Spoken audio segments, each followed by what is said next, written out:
ইসলামের নামেও অনেক ধোঁকা প্রতারণা চলছে। আজম প্রতিটি মানুষের কাছে সত্য পৌঁছে দেওয়া জীবন আল্লাহ তাআলার নামে হবে। আমরা আল্লাহ রাসূলের ভালোবাসায় সব মানুষকে ভালোবাসতে হবে। সব মানুষের অধিকার, স্বাধীনতা, নিরাপত্তা আবার ফিরিয়ে আনতে হবে। আর তা ফিরিয়ে আনতে হলে মানবতার রাজনীতি লাগবে, মানবতার রাষ্ট্র লাগবে, মানবতার দুনিয়া লাগবে। কিন্তু বর্তমানে আমরা দেখছি ইসলামের নামেও অনেক ধোঁকা প্রতারণা চলছে। ছেলেদের দেওয়া যে সব মানুষের রহমতের ইসলাম, কল্যাণের ইসলাম, অধিকার স্বাধীনতার ইসলাম, সব মানুষের নিরাপত্তার ইসলাম, ভাই বোন সবার সমান মর্যাদার ইসলাম, সবার সমান অধিকারের যে ইসলাম, সেই ইসলামকে বিলুপ্ত করে বর্তমানে ইসলামের শব্দ নামে অধর্ম, উগ্রবাদ, জঙ্গিবাদ, বিভিন্ন মিথ্যা মতবাদ কায়েম করা হচ্ছে। ইসলামের ছদ্মবেশে আবার আইয়ামে জাহেলিয়াত আসছে।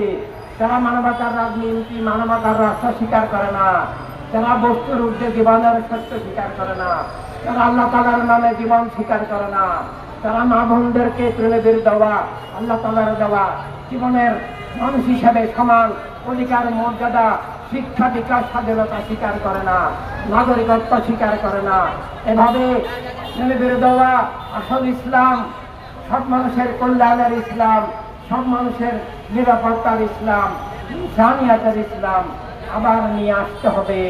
একই সাথে প্রেমের দেওয়া মানবতার রাজনীতি, মানবতার রাষ্ট্র, মানবতার দুনিয়া আনতে হবে। বর্তমানে ইসলামী রাষ্ট্রের নামে, ইসলামী রাজনীতির নামে, ইসলামের নামে রাজনৈতিক দল করে রাষ্ট্রকে কেবল ইসলামের নামে, কেবল মুসলমানের জন্য বলে ইসলামী রাজনীতির নামে, ইসলামী রাষ্ট্রের নামে বিভিন্ন দলের ধোঁকা এবং প্রতারণার ষড়যন্ত্র চলছে। এটা ইসলামের রাজনীতি নয়, ইসলামের নামে রাষ্ট্র, ইসলামের রাজনীতি নয়। আল্লাহ তাআলা কোরআনুল কারীমে লা ইকরাহা ফিদ-দীন বলে, ক্ষমতার বলে ইসলামকে বা ইসলামের নামে কোনো কিছুকে চাপিয়ে দেওয়া নিষিদ্ধ করেছেন। ইসলাম সত্য, ইসলাম জ্ঞান ভালোবাসার মধ্য দিয়ে হৃদয়ের স্বাধীন উপলব্ধির মাধ্যমে বুঝতে হয়। বন্দুকের নলের মুখে নয়, ক্ষমতার চাপের মধ্য দিয়ে নয়।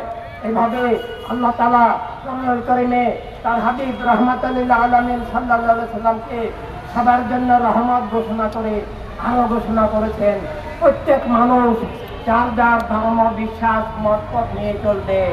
কেউ কারো ধর্ম, মতপথ, কারো নীতি, আদর্শ, সংস্কৃতি নিষিদ্ধ করতে পারে না ক্ষমতার বলে।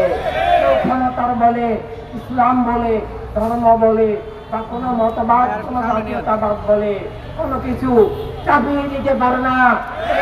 প্রত্যেক মানুষের জীবনকে প্রেমের মধ্য দিয়ে আল্লাহ তাআলা স্বাধীন করেছেন। আল্লাহর নামে জীবন মানি, আল্লাহ রাসূল ছাড়া জীবনের ঊর্ধ্বে আর কারো কোনো কর্তৃত্ব নাই। জীবন রাষ্ট্রেরও ঊর্ধ্বে, জীবনের স্বাধীনতা, জীবনের সার্বভৌমত্বই আল্লাহ রাসূল সাল্লাল্লাহু আলাইহি সাল্লামের সার্বভৌমত্বের প্রতীক হিসাবে থাকবে। আমরা যদি প্রেমের দেওয়া ইসলামের নির্দেশিত সেই মানবতার রাজনীতি, মানবতার রাষ্ট্র, মানবতার দুনিয়া ফিরিয়ে আনতে না পারি, তাহলে কোনো মানুষ আল্লাহ তাআলাকে চিনবে না, নিজেকে চিনবে না এবং আল্লাহ রাসূলের দেওয়া জীবনের অধিকার, স্বাধীনতা, নিরাপত্তা পাবে না। একক ধর্মের নামে, একক জাতীয়তাবাদের নামে রাষ্ট্র হবে মিথ্যার আখড়া, জুলুমের আখড়া, কারাগার, কসাইখানা, সত্যকে রুদ্ধ করার হাতিয়ার, মিথ্যাকে চাপিয়ে দেওয়ার হাতিয়ার।